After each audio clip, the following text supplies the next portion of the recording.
It's big hour ahead, and we begin with Ruby Franke.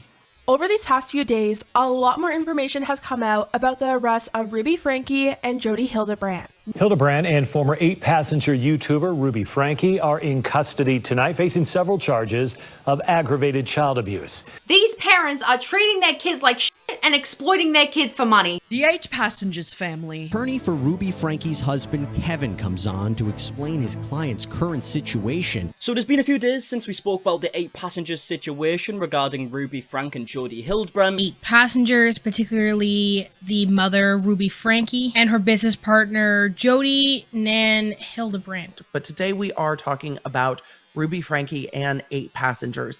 New shocking accusations coming from Ruby Franke herself. Ruby Franke, mother of the 8 Passengers YouTube channel, was arrested with her business partner Jodi Hildebrand on the charges of felony child abuse. While this situation is just awful and heartbreaking for everyone involved, people on YouTube who have been keeping up with the shenanigans by the 8 Passengers and Connections YouTube channels, well, none of us are really surprised that this happened.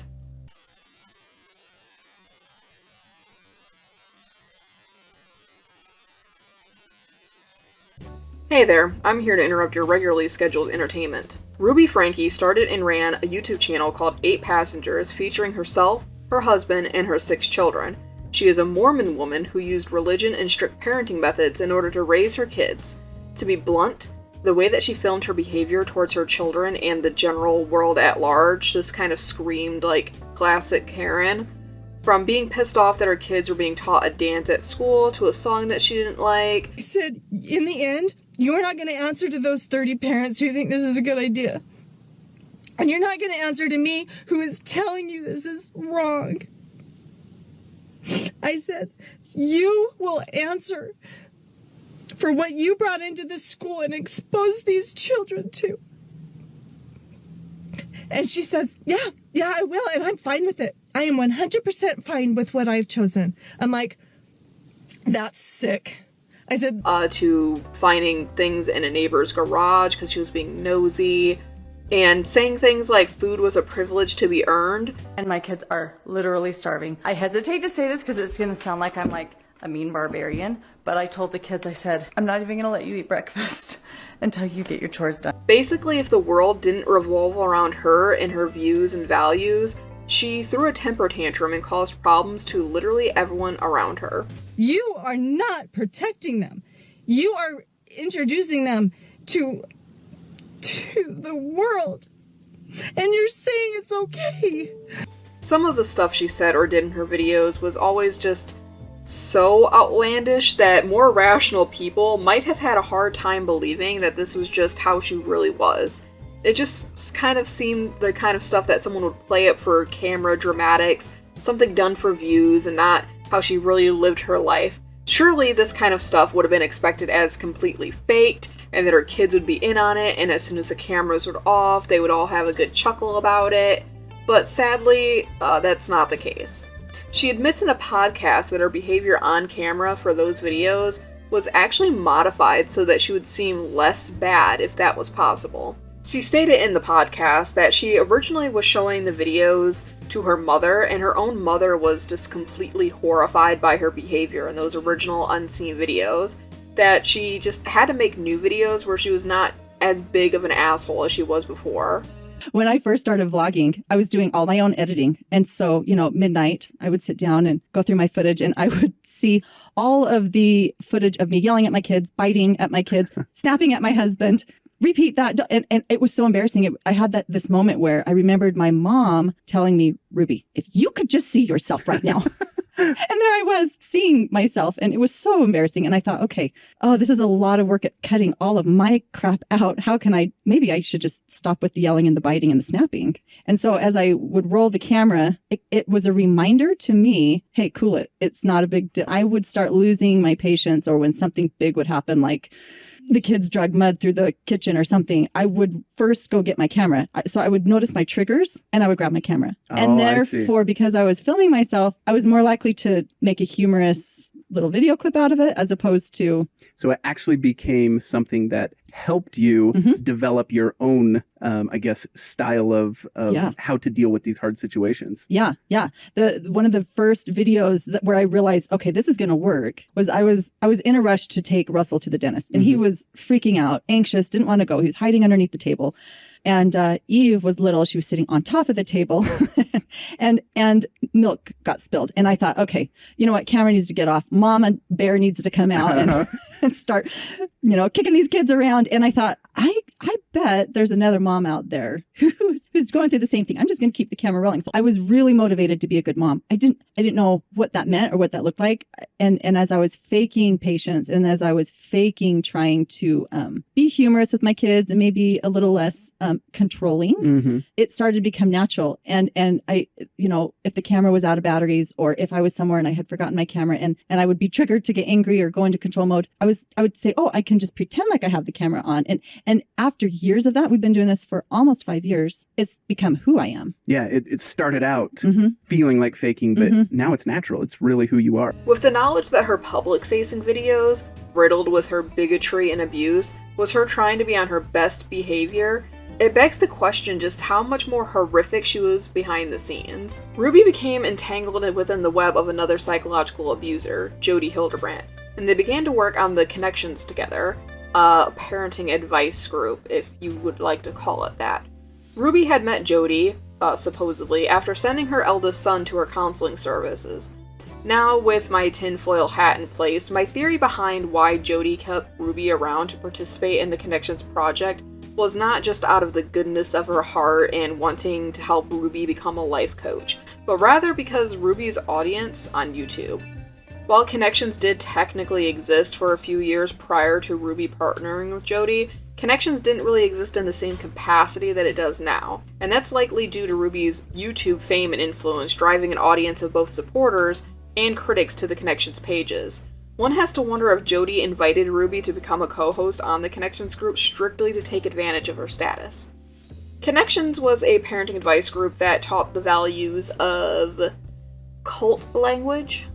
Jodi asserts that everyone is in distortion and all experience the above but can help you overcome distortion. Distortion refers to addiction, living in shame and denial.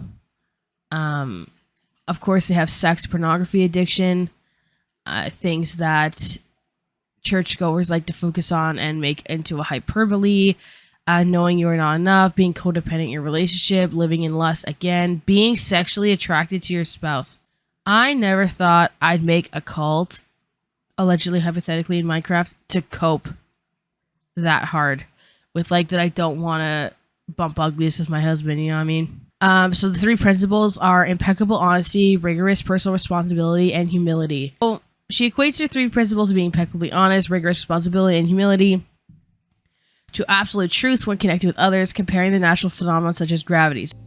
No, seriously, Jodi wants to be a cult leader so bad, it's pretty horrific on its own. What's more horrifying yet is that Jodi, and by extension Ruby, do seem to have a dedicated fan base willing and actively utilizing their abusive advice towards their own families. In light of Ruby and Jodi being arrested, I firmly believe that anyone actually getting advice through them, through Connections, should definitely be investigated for child abuse.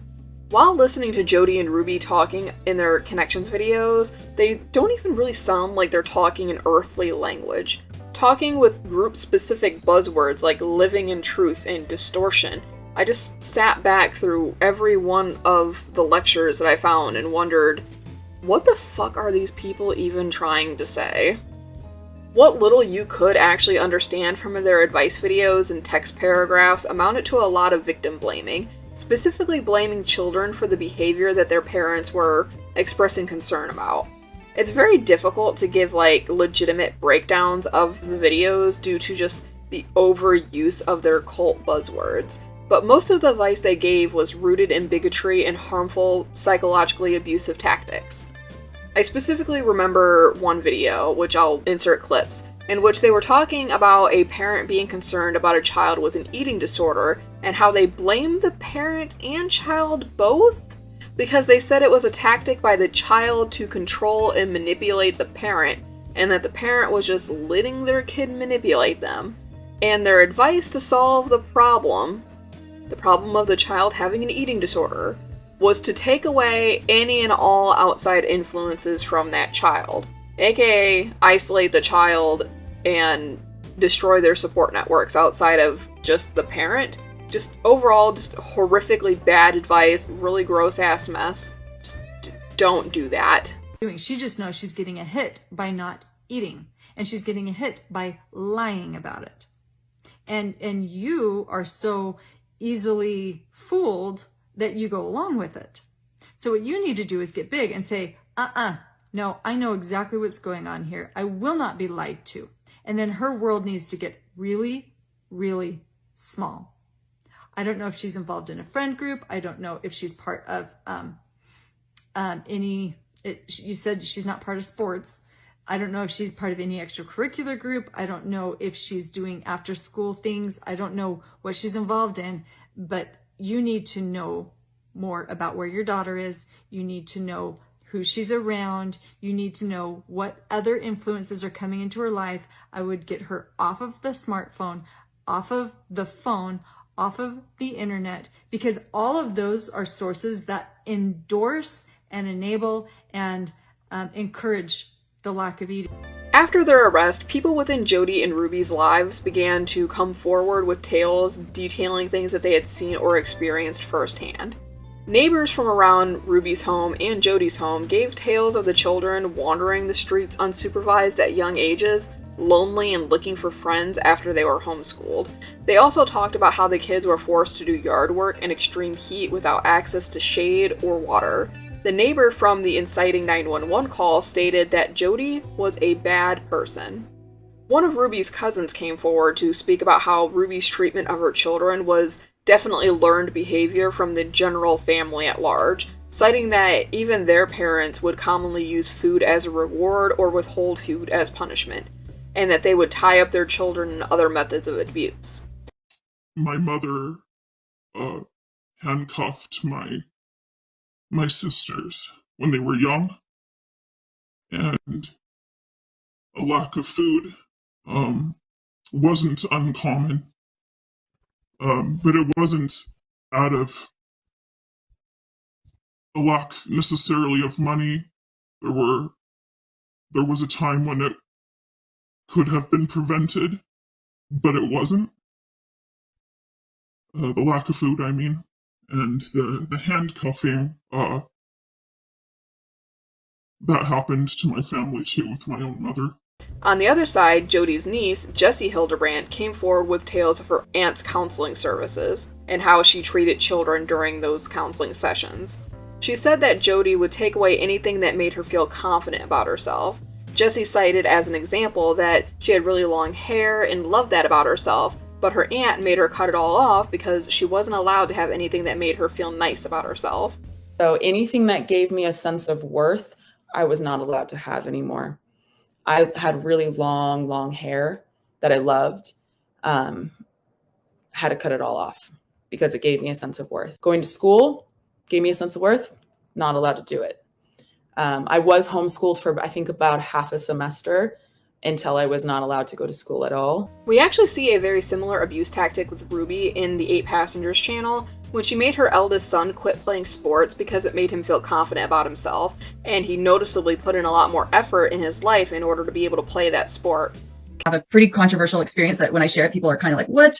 But we had a child who was showing up dishonest, irresponsible, not humble in the home. Dishonest, irresponsible, not humble at school. Dishonest, irresponsible, not humble at peers' homes.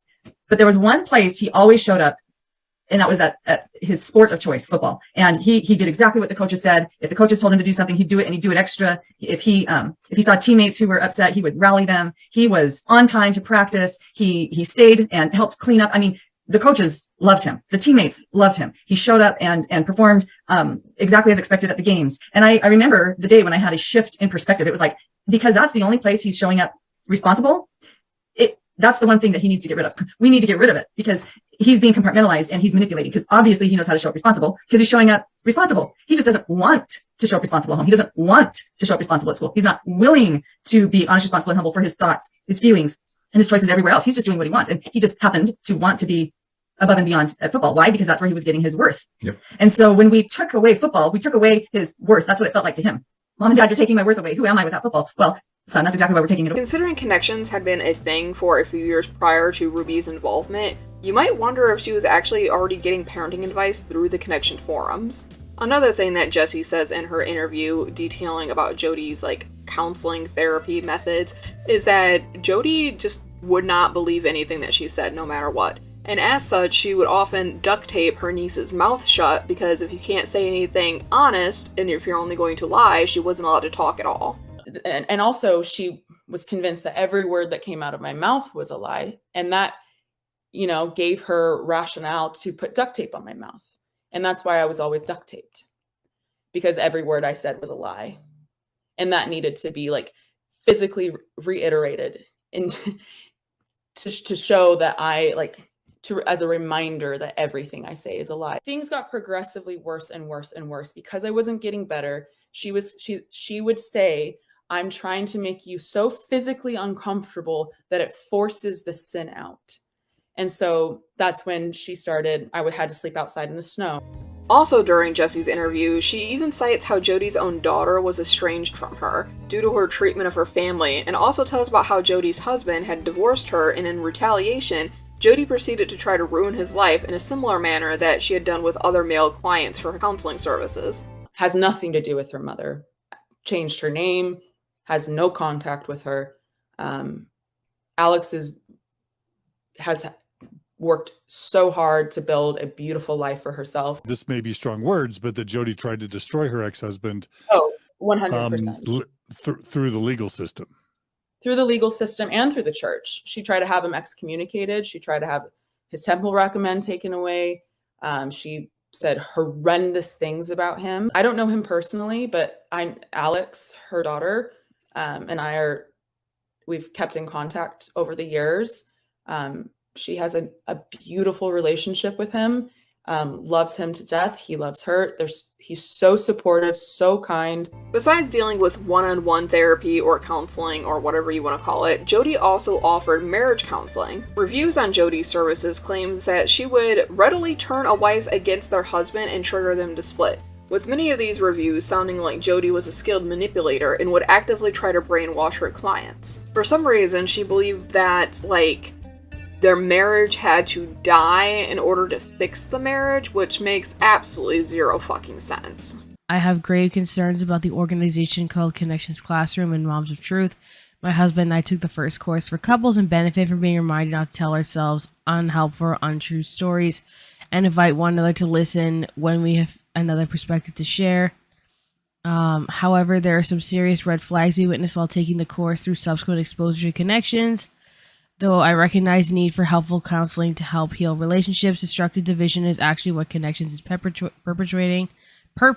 Holy moly.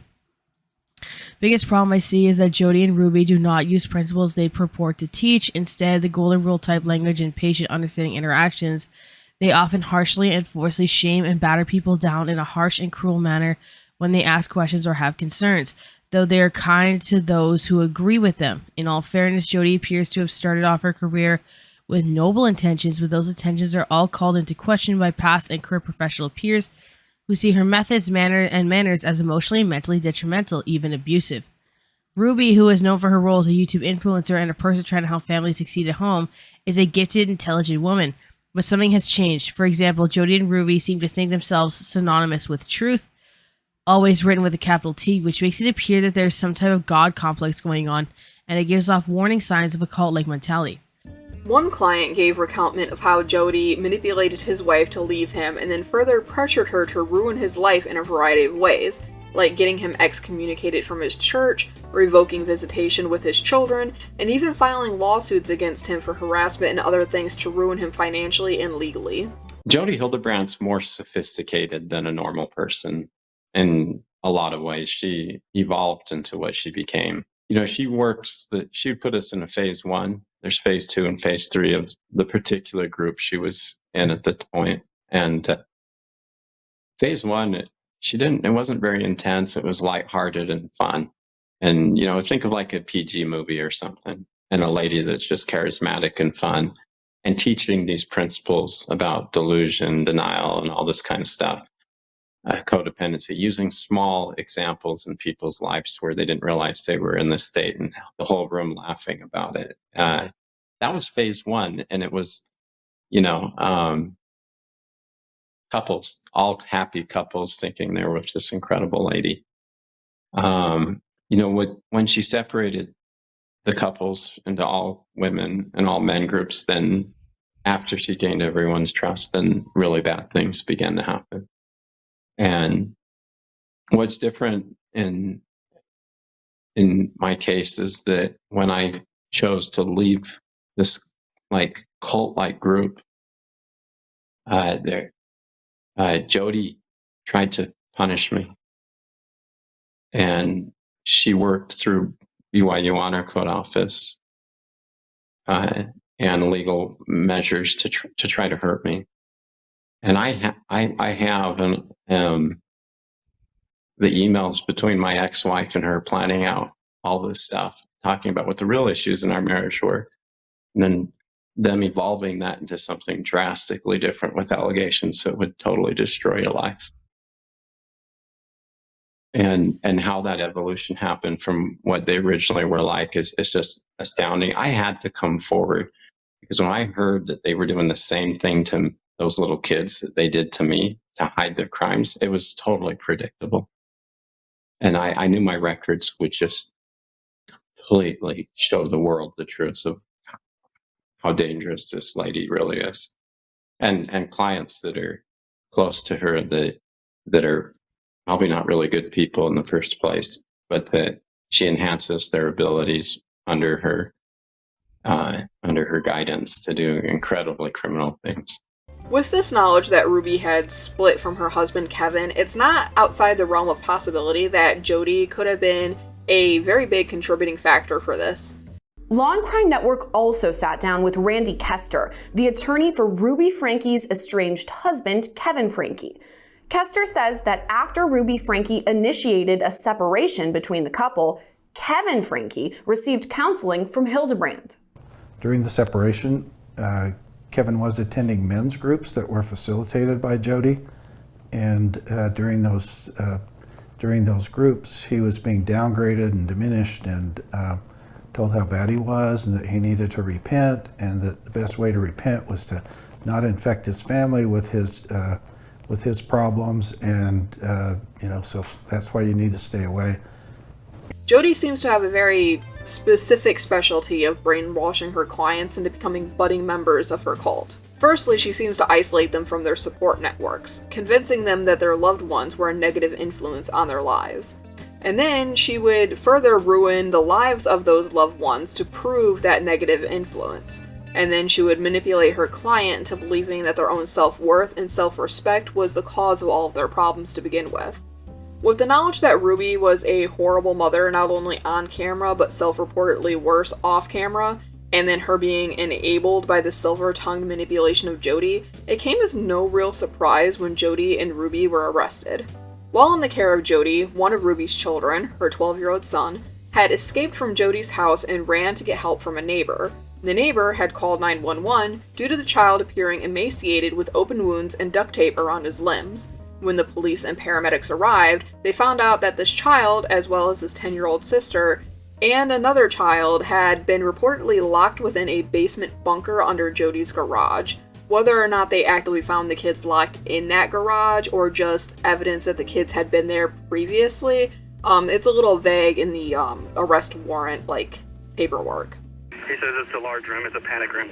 Hey LT, there's a panic room inside the garage. Downstairs underneath the garage. Per the recording of first responder audio, it's possible the other children were being held in the panic room. Temple, we've got it, but we can't get into it. My guess is that would be where they're at. First responders say a large Fort Knox vault door led to the room with a wheel on the front. Yeah, he says it's downstairs and it's underneath one of the garages, and he's calling it a safe room. He said something about Fort Knox, so I don't know if it has a Fort Knox door or safe on it, but that's what he's talking about. This one says Liberty Safe Company. It's got a big wheel on the front.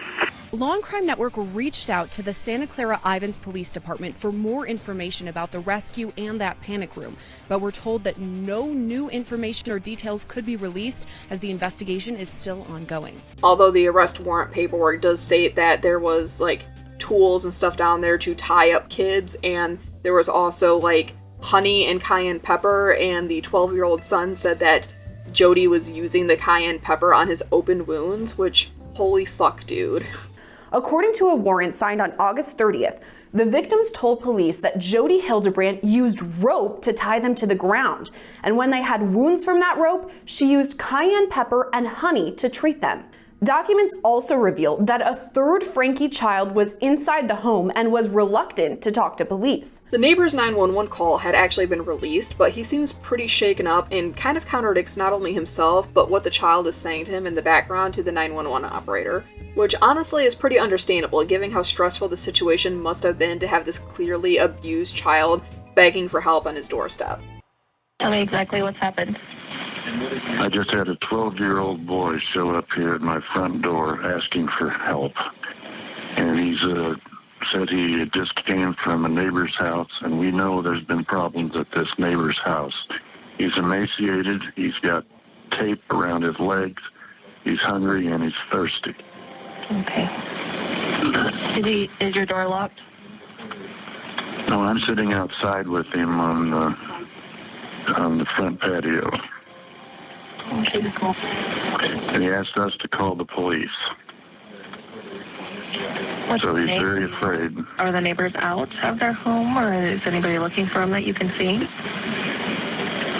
No. Our homes are far enough away. I'm not sure. How did you get out of the house? Porch. He went out. He says he just left through the porch at the neighbor's house. Her name is Jodi Hildebrandt, and she lives 2 doors up the street. Out here in Cayenne, the houses are far apart. Yeah, out here in Cayenne, the houses are far apart, so he walked just under a block to get to our house. He rang my doorbell and asked me to call the police. Does he seem to be under the influence of drugs or alcohol? I don't think so, but he's very thirsty, and Need an ambulance? I don't think he needs an ambulance. I'll let the cops decide that, but his ankles are taped up, and he won't tell us why. Okay. But he has duct tape around each ankle. Yeah, there's sores around them. I think there's a good chance he's been... He also said... Oh, and he has them around his ankles. I mean, his wrists as well. Okay, this boy has been...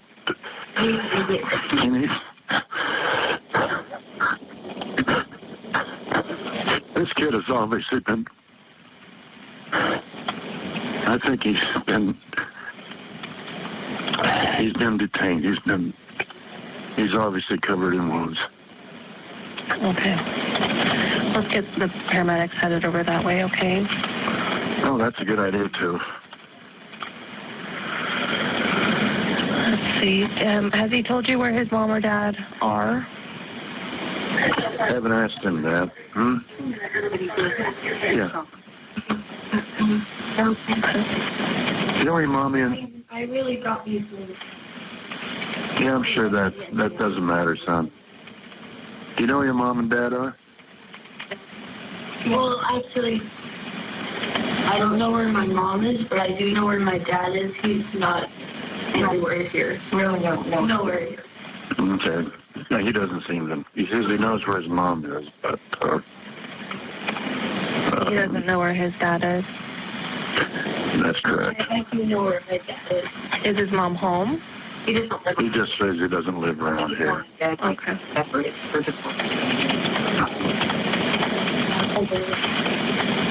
Is his mom area? Is your mom around here? Have you seen her lately? No. He doesn't know where she is right now. Does he know his mom's name? What's your mom's name? Ruby Frankie? Ruby Frankie is his mom's name. Okay. How do you spell the last name? F-R-A-N-K-E. F-R-A-N-K-E. Okay. And does she live in the area? No, I'm not sure where she lives. He's trying to help us, but he's... That's okay. We don't want to stress him out too much. The officers will go over all these questions with him anyway. I just want to stay on the phone with you until we get some help there, okay? Can you ask him if any other children were in the home he came from? Okay. Was there any other kids up at Jodi's house? 10 and 14, and they're still at this house. Are they tied up as well? What's the deal with? Are they being held? Do they have wounds on them as well? Nothing bad going on with us. Okay. It's just Okay. So they're able to walk around the house and everything. everything. Well, okay. He says everything's fine with them. Grain of salt. Okay. He says what's happened to him is his fault. He's fine. I've got him sitting here. My wife, he got him water and giving him something to eat because he's hungry, and I think the young man, he's hearing his stocking feet. So he escaped. Well, I'm glad that he was able to make it to We're on their way. He could be safe. They should just be pulling up now. Let me know when they're with you, okay? Will do. Is Jodi up there right now? Yes. Okay. Jodi Hildebrand is up there right now. Okay. So she may come looking for him here soon, but he's not gonna, obviously. I think we need the cops here as soon as possible. I'm just asking where he is now. Yeah, she's a bad lady. We didn't realize how bad. Does he have anything with him? No, he's wearing a long sleeve shirt and shorts, and it's way too big for him. Can you tell me what color the shirt and shorts are? Okay, the ambulance is here. Okay. So. Are they with you? No, they're just not getting out of the truck. Okay. Okay. I'll go ahead and I'll let you go then. You did a great job. Okay. Thank you. Thanks, bye. Bye. The neighbor specifically states that Jodi is a bad person, like I mentioned before, and other neighbors stated when interviewed later that they had seen the police and paramedics, that they had expected the kids to be brought out of the house in body bags. Luckily, that wasn't the case, but the children were sent to the hospital to be treated for their wounds and starvation, and Jodi, obviously, was arrested. During her arrest, she states that the children should never be allowed around any other children. I haven't seen who, but someone had tipped off Ruby on Jodi's arrest, as her husband's lawyer stated that she had called Kevin to warn him that the police were coming for her, and he needed to get to the kids immediately as an emergency. And how did he find out? He found out on the news? Did someone call him? He got a call from Ruby. He got a call from Ruby Frankie. Correct. You mean after she was arrested? Before. Can you elaborate on that? Sure. She had heard what was going on and knew they were coming for her, and called him and said, "This is an emergency," even though she hadn't reached out to him for months and months and months before that. She reached out to him when it was an emergency, knowing she could rely on him to help his kids. It's speculated that Jodi was the one that called Ruby to warn Ruby that, hey, your kid, escaped and I can't find him, so that could be the factor in which Ruby realized that, oh shit, we're in trouble, but again, that's not really confirmed as far as I know right now. After Ruby was also arrested, the both of them were charged with 6 counts of felony child abuse thus far, but I imagine with more information, more investigation, more charges could and possibly will be added. They ended up having a couple of court hearings discussing the charges, possibility of bail, which luckily so far has been denied, and Ruby even had a custody hearing about where the children should be placed. During this custody-related court appearance, according to the Daily Mail, Ruby made claims that one of her minor children was sexually abusing their siblings and other children within the neighborhood. Which, wow. The bombshell revelation came last Thursday, according to the Daily Mail. Reports say the 41-year-old mother appeared virtually in Provo, Utah court, where she claimed one of her children started having problems at age 3 when they began looking at pornography. While Frankie didn't mention the child by name, she alleged her child sexually assaulted one of their younger siblings, which led to that child sexually assaulting other kids. Frankie said this all came to light back in May, when the child came clean, saying they had abused 20 people, all friends, neighbors, and cousins. While the Daily Mail hasn't been like the most reputable source for information in the past, it is a rather large source for this information to be coming from, especially given that these kind of claims are not just something that you want to throw around for sensationalism. And since Daily Mail had made these claims, other networks have been reporting on it, like Law and Crime Network, and I think Court TV has even like mentioned it here and there. These claims would actually kind of like align with Jodi's arrest outcry that Ruby's children shouldn't be around other children, but honestly there are a lot of other reasons why she could also have thought that and screamed that or whatever she did, given that the children's internet celebrity status is potentially putting them in danger. But the claims that Ruby had made about her own child is curious to say the least, with the obvious big question being the validity of the claim, because it sounds like a bunch of fucking bullshit. She had elaborated that the child had been exposed to and watching porn since they were only 3 years old. Despite whatever is going on in Ruby's head for this, this would land her in deeper trouble if it was found out to be true. Not that I think it's true. Given that she had confessed countless times on her vlog channel that she heavily monitored and restricted electronic access from her children, including television and the internet. So how the fuck would this kid have access to porn?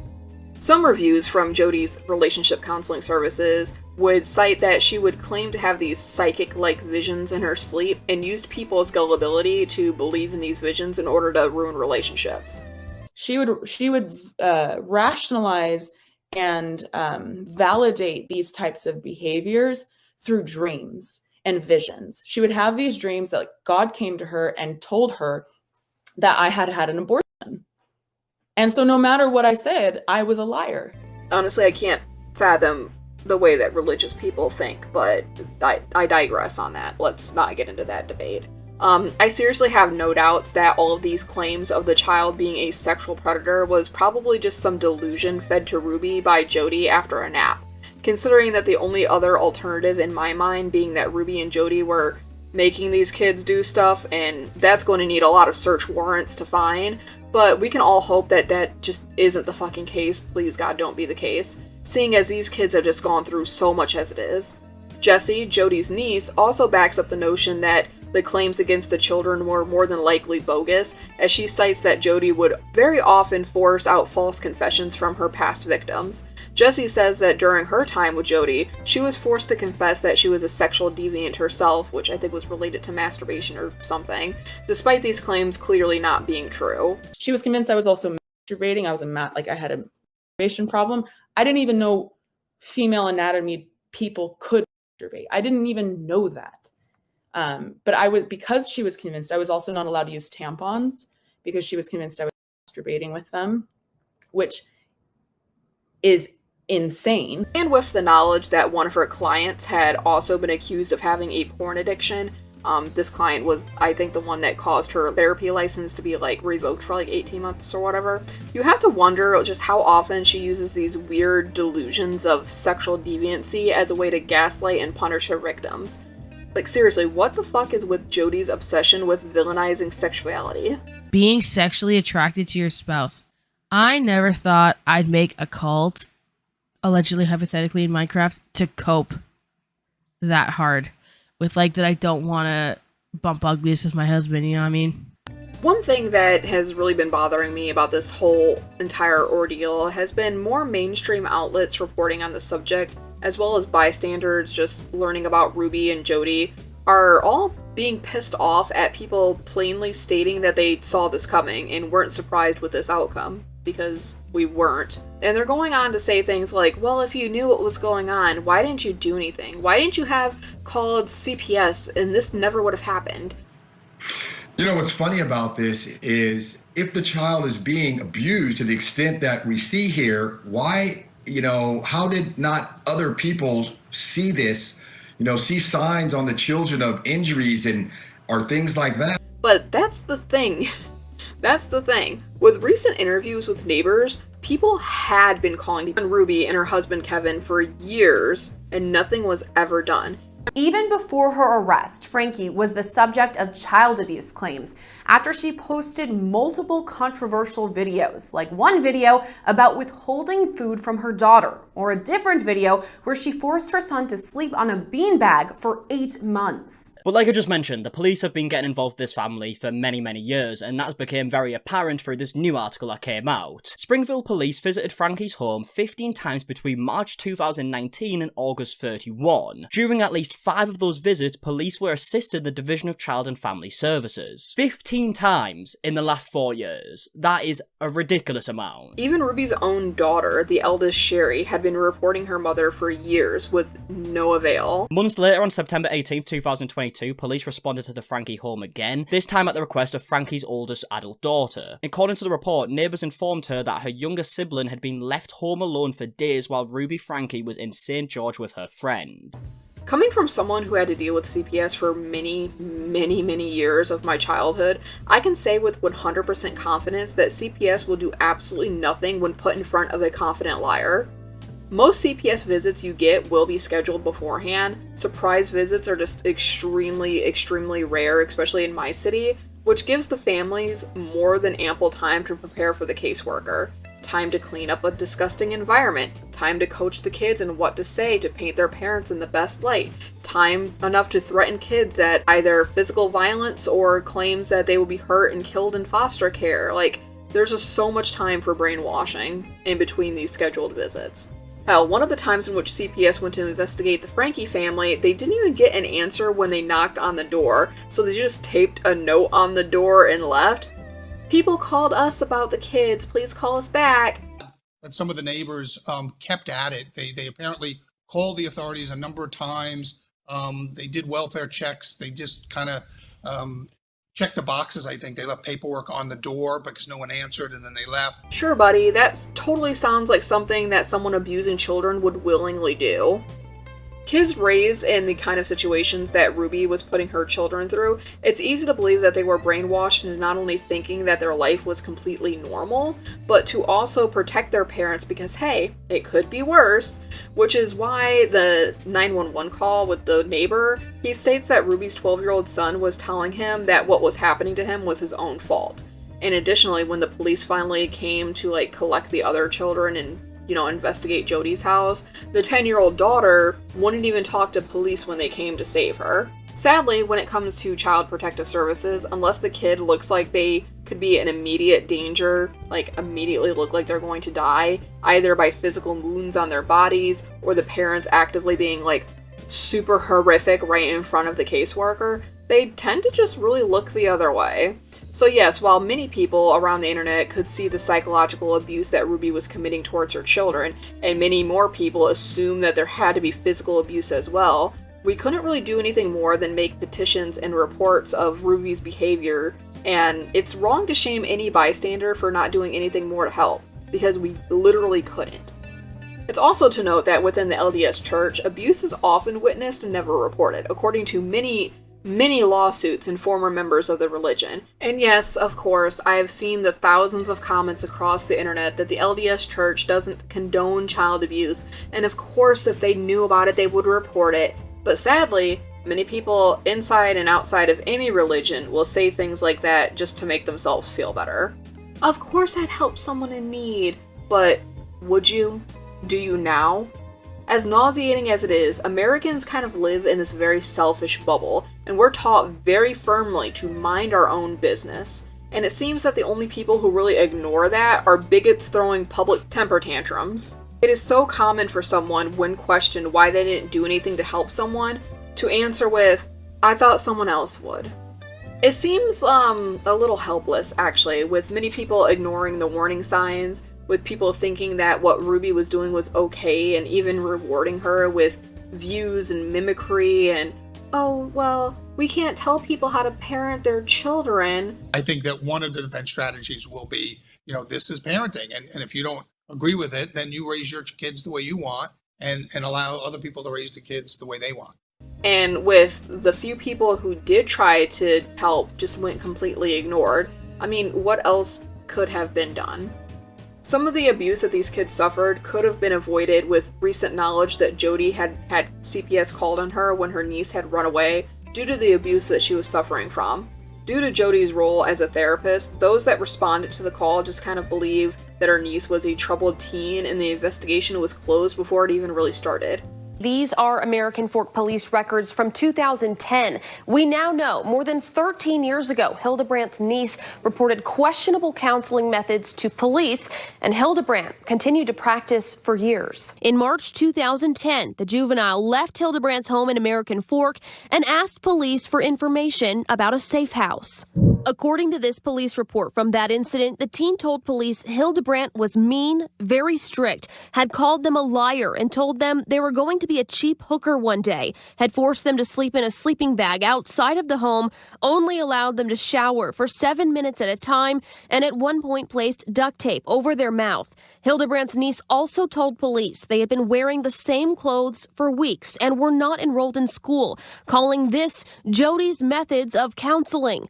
The teen's father told police this was a ploy to get out of going to a wilderness program. The responding officer wrote at the end of the report, "I am requesting a copy of this report be forwarded to DCFS." 2 weeks later, Hildebrandt reported to police her niece had run away. She said she believed this was to avoid being placed in a girl's home. According to the report, police learned the teen had previously sent a message to a friend that said, "Dude, save me, I'm trapped." Weeks later, police found the teen staying at a local shelter. The teen told police they ran away from Hildebrandt because she made them confess sins and tried to break them down. I spoke with American Fork Police Chief Cameron Paul this afternoon. He said they checked and they have no record of following through with those plans to send their report to DCFS. He said today he wishes the department had dug a little deeper into what the teen was telling officers at the time back in 2010. While I think it might have been well past any statute of limitations, the previous investigation about Jodi's behavior towards her niece Jessie is supposed to be reopened, and I hope that they'll be able to add some sort of charges to her record with the new information they find. Knowing that Jodi's own niece had been abused using duct tape, it's easy to see that this could be a criminal signature for Jodi, and if hundreds of research hours into criminal behavior is anything to go by, the Franke children are truly lucky that they were able to escape and get help before Jodi's behavior escalated to murder, assuming the best in that Jodi doesn't already have a body count somewhere. Now, when it comes to Kevin, Ruby's estranged husband, he's currently trying to gain custody of his children in light of Ruby and Jodi's arrest. His lawyers claim that Kevin absolutely had no idea that the children were being abused, and when questioned in an interview, the lawyer also states that Kevin didn't know about the abuse because Ruby had custody of the kids for the summer. How did he not know and not do anything about it? Mom had the kids for the summer and went out of the county with the kids. And if he had known of or thought there was abuse going on, he would have been all over it. Which, let's break down why that is all complete bullshit. Firstly, it doesn't matter what time of year it was, or is, because the children were all homeschooled.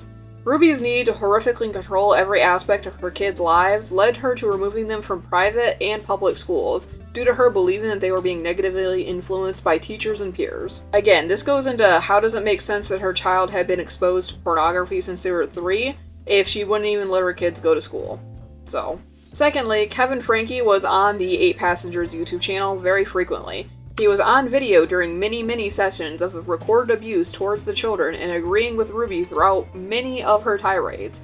He was there when Ruby stalled taking her kid to the ER. He was there when their eldest son was forced to sleep on a beanbag for 7 months. Kevin had this to say about taking Chad's bedroom away from him. Kevin told Insider it was a moment of vulnerability and part of Chad's story of redemption that showed his victory over the challenges that he's faced over the last several years. His story of redemption for playing a harmless prank on his little brother. The people who have been following us this whole time, they would have perceived it as such. The problem is when individuals who aren't familiar with the narrative don't get the entire story. They fill in the unknown with their own narrative, and that's really where this blew up. What narrative is being created when you guys literally threatened to do it to him again? If you think it's funny, then that was 7 months ago. Maybe you need longer without a bedroom. But the most disturbing part about this article is at the very end when Kevin says this. As for Chad, Kevin said he's in a wonderful place right now with a good group of friends and a healthy outlook on life where he holds high standards and high boundaries. He's definitely not chained in our basement, he said. He was participating through humiliation tactics that the kids were put through, like reading the son's text messages out loud and taking away their homework and saying that they can only get it back if they pay real money for it. You check no texting at the dinner table. No texting. Let me see it. Let me see it. I see it. We should clarify that in our house, all our kids know that cell phones are free game for parents, so we can monitor safety. Yeah, no kid ever said, "Yay, I'm so glad my parents read my text messages." Said no. What is this? I really like you. Hold on. I did not say that. How do you work this stupid phone? The only downside to giving your kids a flip phone is I swear I have to remember how to work it every time I go through it. Who are you texting? No one. Any girlfriend? Whoa. I really like you. So if you have something in the bag that you would like out, you can pay cash for it. So you learn the value of your items. And Dad, I'll let you take the conversation from here. You can do an equivalent value chore to get it back. What's it? And whatever isn't claimed by the end of the day goes in the... He was there and condoned, signed off on, his eldest son being sent off to a wilderness torture camp. He was not only there, but vocally agreeing with Ruby's points in videos. Frequently.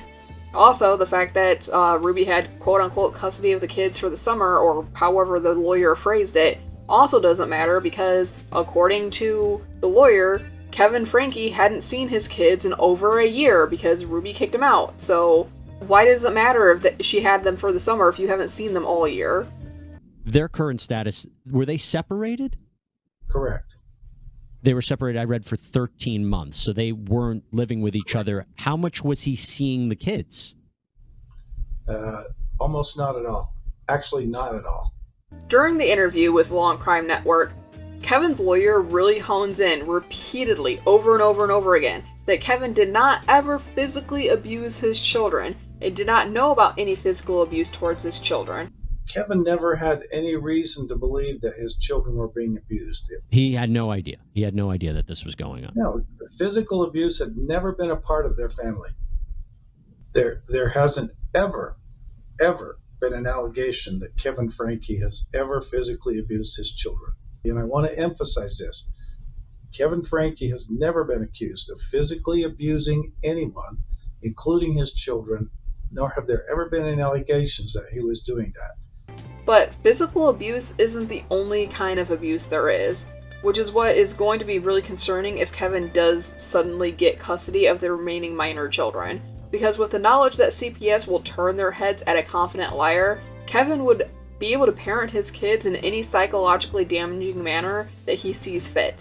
He knew about the abuse that these kids were going through, and he was an active participant in it, for the sake of video views at the very least.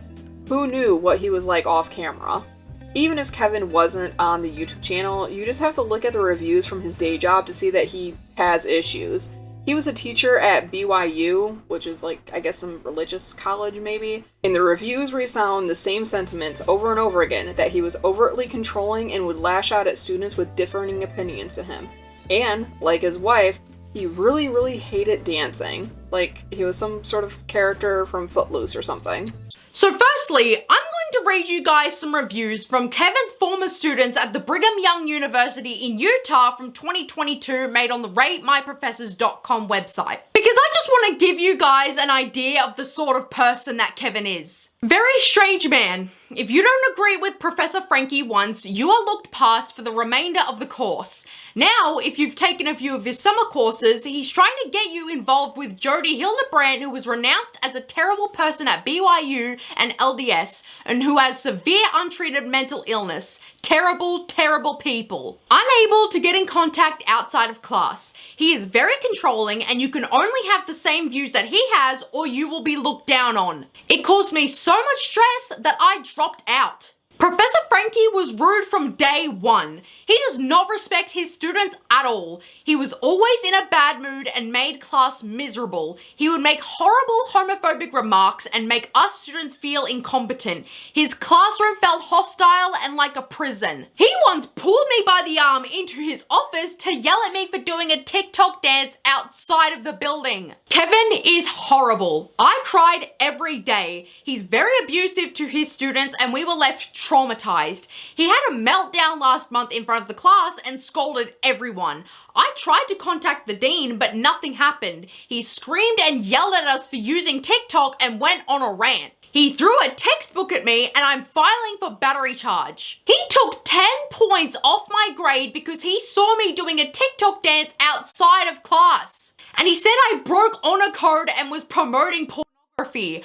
I was only doing the Rolex dance. More tinfoil hat time, but it's my belief that when it comes to Kevin trying to get custody of his kids, he's going to try to rely really heavily on that the family judge never have seen or heard of 8 passengers, which is why I think it's really important to be vocal about the channel now more than ever that the original channel has been deleted from YouTube. I think it's important now more than ever that the videos or compilations of the videos be archived so those involved with the court case against Ruby, Jodi, and even Kevin's custody hearings can see the kind of things that these kids were put through.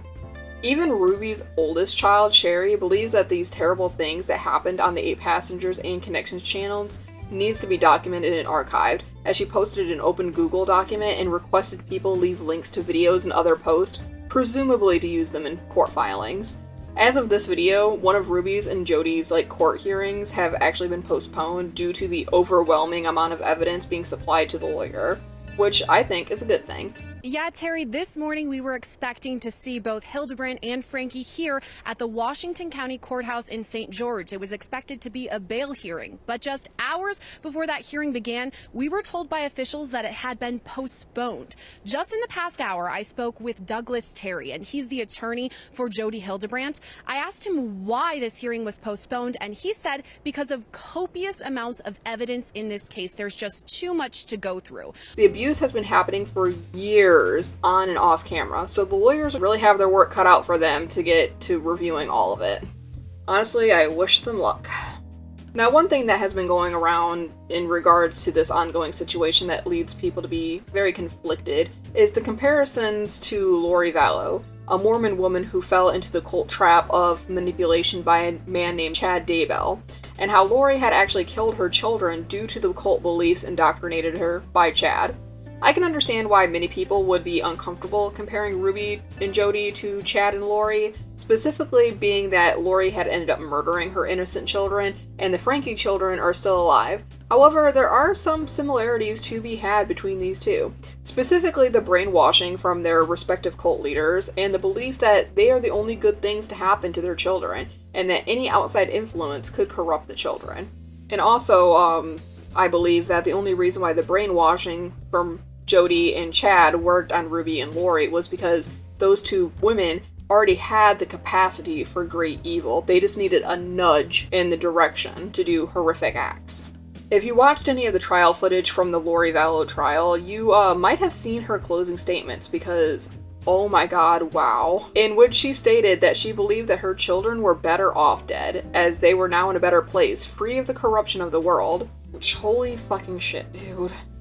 You may also remember that neighbors interviewed regarding Ruby and Jodi's arrest stated that they expected the children to be taken out of the home in body bags. And if that doesn't tell you that these women had the capacity to great evil, I don't know what else does. With the language of the Connections group relying so much about the dangers of outside influence and how corruption, or distortion as they phrase it, affects people, it isn't too much of a leap to think of the possibilities if these children were never saved from their situation. If the police turned a blind eye, once again, like they did so many other occasions, this outcome could have, and very well would have been, very different. Restricting the children from the outside world by hiding them away in a basement bunker, homeschooling them, not allowing them to have any friends, suddenly stopping uploads to the deranged 8 Passengers family vlog that featured the children, an estranged husband who apparently just never tried to reach out or see his kids in over a year? How long would it have taken people to notice that these kids were suddenly and abruptly gone? I cannot understate how dangerous the warning signs leading up to their arrest were, and how incredibly lucky that Ruby's son was for being so brave to climb through that window in desperation, thirsty and starving, to get help. I firmly believe that he not only saved his own life, but the lives of all of his siblings that were still in the care of Ruby and Jodi. Both of these women are vile and evil to their core, with Ruby's internet celebrity status and Jodi's ability to manipulate people into doing heinous things, with both of them having no problems abusing children for the sake of their own delusions. I believe that they are both extreme dangers to society and should be kept in jail for a long time. Also, charge Kevin. Remember to like the video and subscribe to the channel, it helps me out a lot. This video, like all of my content, is brought to you by Patreon, so thank you so much to Ippo, Chrome, Alec, and Ashley for subscribing. If you want to support me on Patreon, tier start as little as $1 a month, check the link in the description. And with that, this is Minji signing off until next time. I can't move on till I let go. I feel so lost, never at home. Need to be strong, every breath hold. 'Cause I can't move on till I let go.